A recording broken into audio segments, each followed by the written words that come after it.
That was actually part of a newly passed COVID-19 relief legislation. And the Corona Relief Bill the president signed last month to disclose what they know about UFOs within 180 days. U.S. intelligence agencies have less than 6 months to disclose what they know about UFOs. It's all part of the coronavirus relief deal President Trump signed back in December.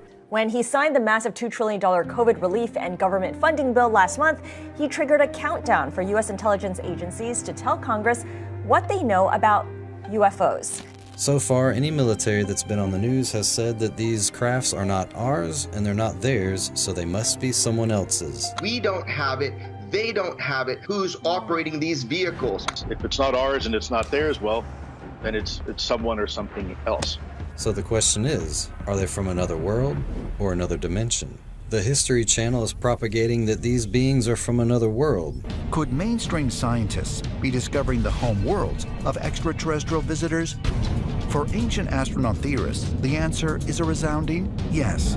The big revelation will not be, do they look like us, but we look like them, because we are their offspring.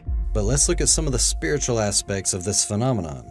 In 1917, on the 13th day of the month from May to October, 3 shepherd children said that they saw an apparition of the Virgin Mary. What some Catholic theologians believe was the Virgin Mary. On October 13th, 1917, a crowd of 70,000 gathered to see this apparition. 70,000 people came to this same sheep pasture.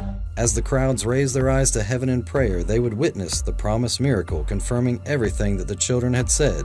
They saw the sun dance. This spiritual apparition appeared as a glowing disc flying around in the heavens, much like many of the UFO sightings. And people said that they saw a spinning silver disc. The kids were given 3 messages. The third message apparently talks about extraterrestrial life. Many people involved in the New Age beliefs and practices have experiences with star people or star seeds, also known as indigo children. They call them indigo children and say that some of these kids can even see the spirits of the dead. It's the belief that certain people originated as extraterrestrials and arrived on Earth through birth or as a walk-in to an existing human body. Star seeds are people, or souls more likely, that find it very difficult to be here on Earth because apparently Earth is not really their home.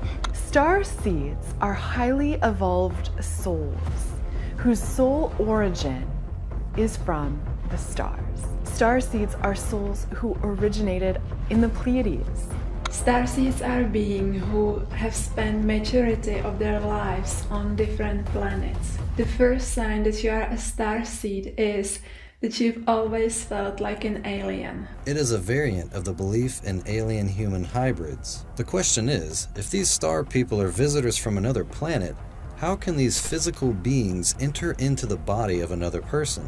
This actually sounds more like the accounts we hear in the Bible of unclean spirits entering into human beings. Luke 11:24 says, "When the unclean spirit is gone out of a man, he walketh through dry places, seeking rest, and finding none, he saith, I will return unto my house whence I came out." We see that it is actually an unclean spirit that can enter into the physical body of a human being, whereas physical beings from another planet seems a lot less unlikely to be able to enter into the body of a human. Roger Morneau, later in his life in the early 90s, shared his testimony of how he was involved in a secret society of demon worshippers, and he said that a satanic high priest told him that the Grand Master, or Satan, had a deception plan for humanity, that demonic spirits would pose as visitors from far distant galaxies. He also said that it would be during a time of great calamity on the earth, and when New Age beliefs were running rampant.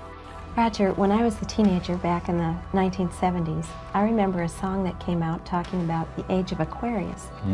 And since then, we've seen the development of the New Age, and I wondered if back when you were involved in spirit worship, if they talked about New Age at all.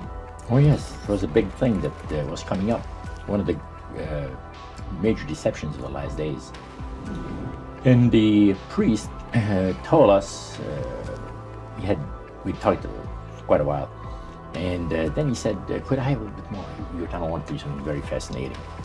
He says the grand plan, the master's grand plan for harvesting the nations, for harvesting the multitudes of the earth into his cause, just before the close of the great controversy between the forces of good and evil. So we continued, after we expressed ourselves that we're deeply interested to know more about the activities of spirits. And he said it's going to be done in a unique manner. This grand plan is going to take people are going to eat the stuff. Because he says spirits, demon spirits, will declare themselves to be inhabitants of far distant planets in the galaxies that are coming to warn the inhabitants of planet Earth of the impending destruction of the planet unless something seriously proper is done to avoid it. And he went on saying that they will claim to have out-of-body experiences. Are you familiar with out-of-body experiences? I've read about them. In other words, so there's some persons are supposed to be able to, they believe in their immortal soul. Astral projection. Yes, right. Goes into different parts of the world and sees things and come back, and then they write all about it. I've heard of that. So, due to the fact that the millions of the earth people believe in people having an immortal soul, it has to be readily accepted when the spirits will, through a trance medium, converse with influential people of the land, you see. Now, what is a trance medium? It's a channeler today. What is known today as a channeler? Channeler, yeah. Okay. Shirley MacLaine's experience of getting involved with spiritism and with the inhabitants of far distant planets in the galaxies, I taped the whole thing in 3 hours. And you were hearing the fulfillment of what this high priest had said 45 years ago. Yeah, exactly. Part of New Age practices involves being a channeler or a medium for spirits, as well as extraterrestrials. There are thousands of these sessions recorded where a person willfully allows their body to be inhabited by an alien being and to speak through them to give a message to humanity. This practice is becoming more and more popular among young people today as influencers of the world are promoting this idea. Bunch of spaceships. There were like 5 to 7, and I don't know why I didn't try to take a picture of it. I just looked at it. Kesha says that it was her interview with Demi Lovato that intrigued her into channeling alien beings. With Demi Lovato, I loved the conversation we had because she just turned me on to a whole new, there are a couple books she mentioned and an app she mentioned that I immediately downloaded, and I made my family for Christmas. I was like, all I want for Christmas is us all to meditate and try to channel extraterrestrials. And they're like, okay. So I'm trying to get all my friends and family into meditating the aliens to us. So that's my new hobby because of Demi Lovato. Thank you, Demi, for that. Demi Lovato was featured in Christian Broadcast Network News as saying that being baptized in Israel filled the God-sized hole in my heart.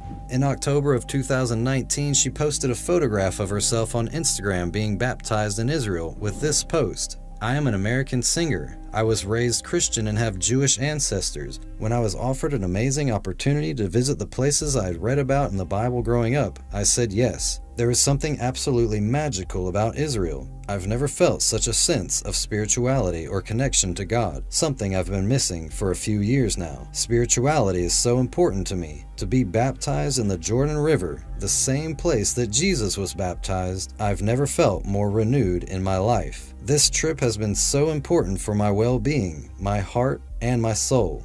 I'm grateful for the memories made and the opportunity to be able to fill the God-sized hole in my heart. Thank you for having me, Israel. Here, Demi Lovato shares on the Dr. Phil show of how she was prophesied over when she was a small child, about how she would use her musical gifts to reach thousands. I went to church camp one time, and there was somebody who spoke in tongues over me, and I grew up Christian, so I wasn't familiar with this experience. And I remember them prophesizing over me, saying that one day you'll be a hero to tens of thousands of people. And luckily my platform has reached many more through social media and through my work, but it was that day that she said, you'll be a hero to thousands of people, and she said it would be through the arts. And I knew in that moment that if I ever were to make it as a singer,